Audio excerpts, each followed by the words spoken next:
ना मस्जिद दी ना मंदिर दी, कोई गल सुना दे अंदर।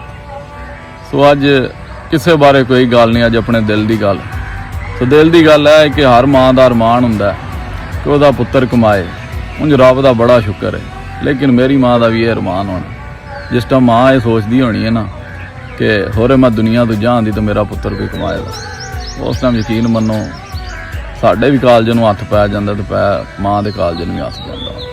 गल इंज कि सारे अगे रिक्वेस्ट है कि अपनी दुआवां याद रखियो तो मेरे जिहा खोटा सिक्का चल जाए, क्योंकि मावां की कुल जदाद जिहड़ी हुंदी है ना, कुल जमा पूंजी जिहड़ी हुंदी औलाद हुंदी है, पुत्तर हुंदे ने, धीआं ते तन भराया हुंदा।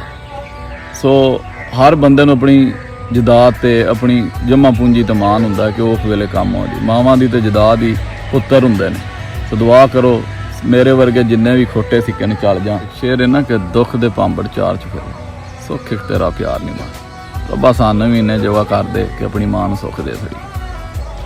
तो दुखी तो समझ ही बड़ा कीते है, दुनिया तो उंज साढ़े तो दुखी है।